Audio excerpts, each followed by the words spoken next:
जय सिया राम। सत्य सनातन धर्म की सदा ही जय हो। जैसा कि आप सब लोग जानते हैं कि जो मेरे पास वाल्मीकि महारामायण है उसकी कथा हमने श्रवण की है। वो इसलिए क्योंकि इसके पेज बहुत ही गल चुके हैं और टूट रहे हैं, तो इससे अच्छा और कोई अवसर नहीं है कि हम इसको सेव किया जाए। आप देख सकते हैं कि ये रामायण के कुछ पन्ने हैं जो ऐसे टूटे हुए हैं।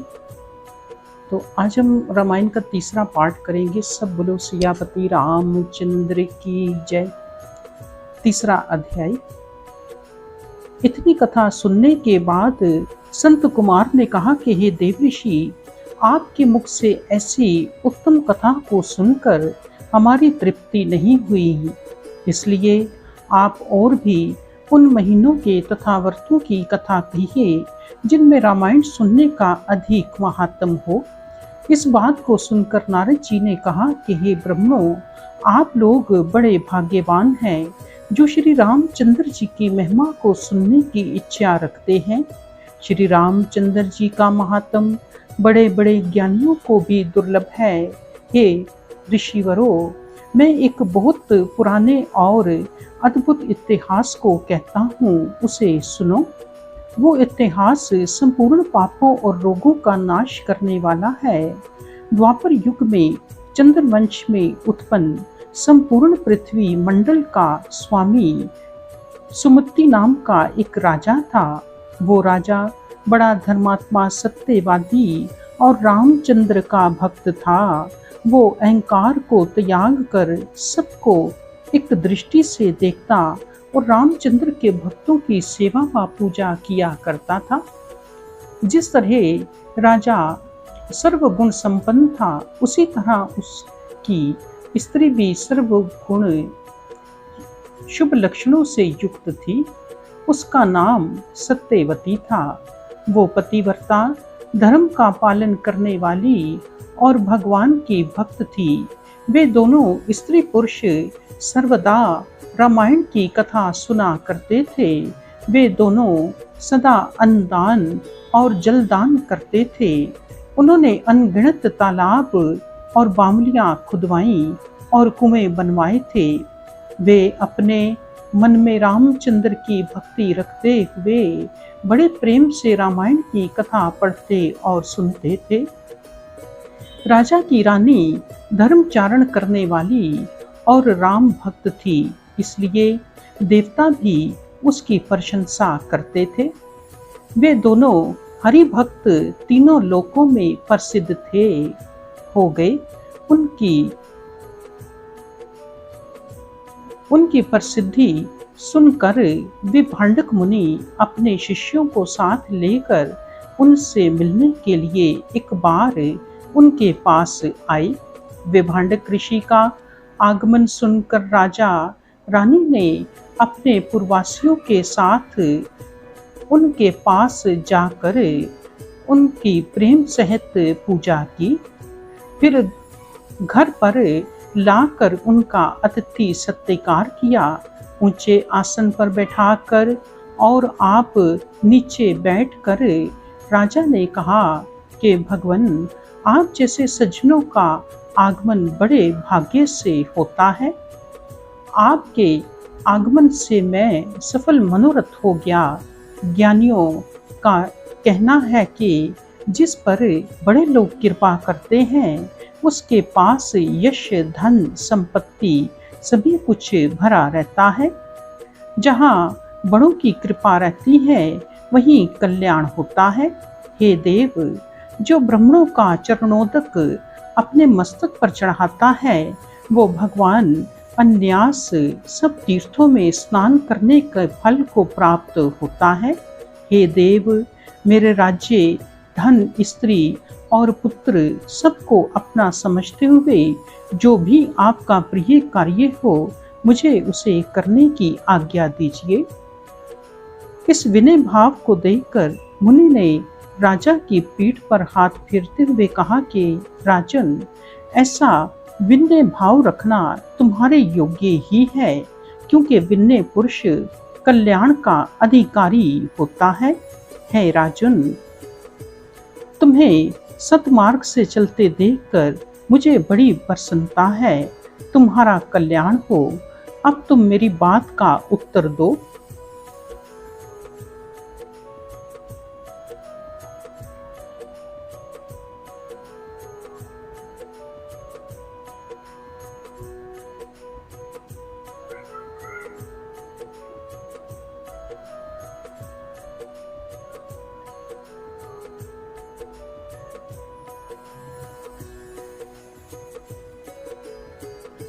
भगवान नारायण को प्रसन्न करने के लिए सभी पुराणों को छोड़कर तुम अपनी स्त्री के साथ केवल रामायण में भक्ति कर माघ मास में उसका अनुष्ठान करते हो। इसका क्या कारण है? मुनि की बात सुनकर राजा ने कहा कि हे देव, आपके पूछने पर कहता हूँ, पर मेरा चरित्र आपको आश्चर्य में डाल देगा। सुनिए, मैं पहले जन्म में जाति का शूद्र मालिनी नाम से प्रसिद्ध था। मैं कुमार्ग पर चलता हुआ सबको पीड़ित किया करता था। मैं धर्म का निंदक, चुगलखोर, देव मंदिर की संपत्ति हरण करने वाला महापातकी था। कहाँ तक कहूँ कि मैं गौवध, ब्राह्मणवध तथा नाना प्रकार के प्राणियों का वध करके धन का हरण करता और वेश्याओं से अनुराग रखता था। मेरे इस बुरे आचरण को देखकर बड़े लोगों ने मुझे बहुत समझाया, पर मैंने उनकी बात ना मानी। उन लोगों ने दुखी होकर मुझे त्याग दिया। उनके त्याग के कारण मैं वन में चला गया।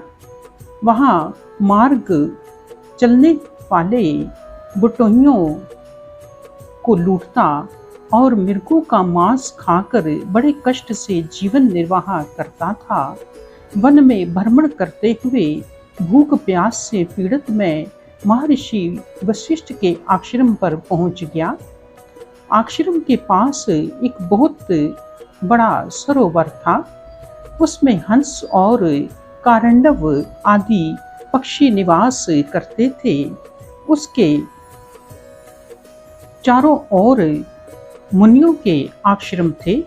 वहाँ के वृक्षों से फल तोड़कर मैंने खाया और सरोवर से जल पिया। फिर वशिष्ठ के आश्रम में ही रहने लगा। वहाँ बहुत से साफ्टिक के टुकड़े पड़े थे। उन्हीं को बटोर कर और बेचकर मैंने अपने रहने के लिए लकड़ी, पत्ते और घासों का एक सुंदर घर बनाया। पशु पक्षियों को मारकर व्याध मार्ग द्वारा जीवन निर्वाह करते हुए 20 अवतार तक मैं वहीं रहा।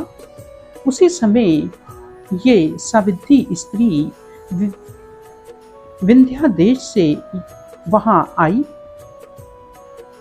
ये काली नाम की निषाद कन्या अपने बांधवों द्वारा त्याग दी जाने के से भूख और प्यास से पीड़ित अपने जीवन की रक्षा का उपाय सोचती हुई वन में भ्रमण करती करती मेरी कुटी के पास आ पहुंची।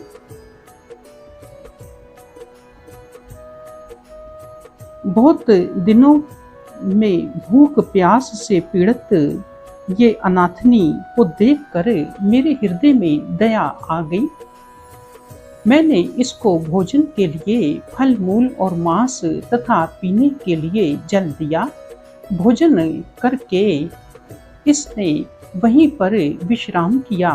विश्राम करने के बाद इसने अपना सब समाचार कहा। इसने बताया कि विंध्या देश में मेरा घर है। मैं निषाद की कन्या हूँ।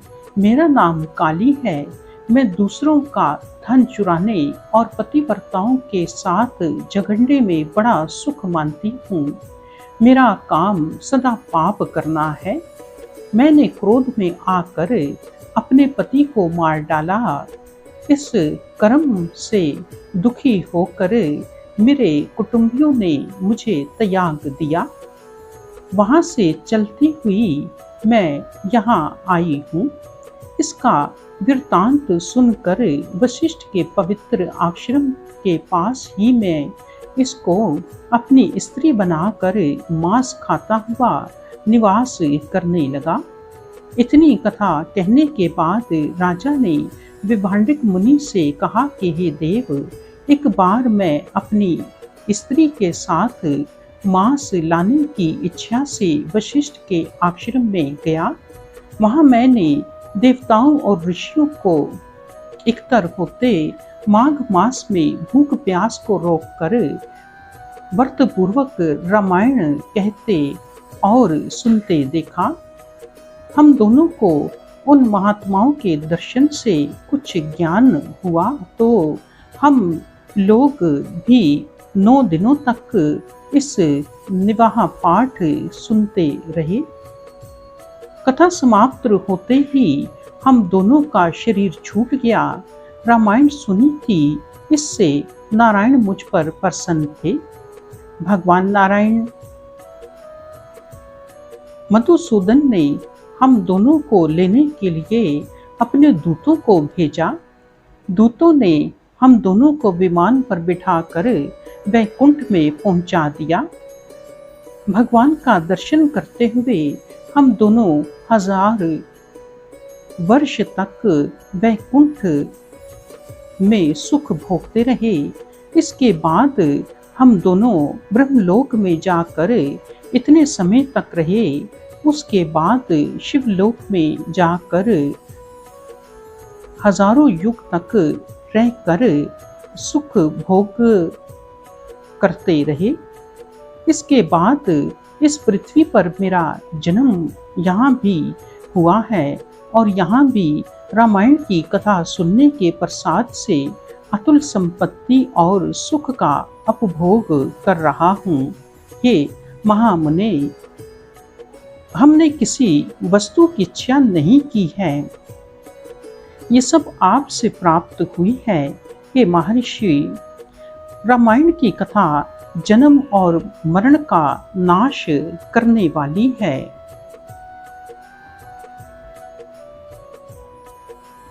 जो कोई भक्ति पूर्वक 9 दिन तक रामायण की कथा सुननी चाहिए।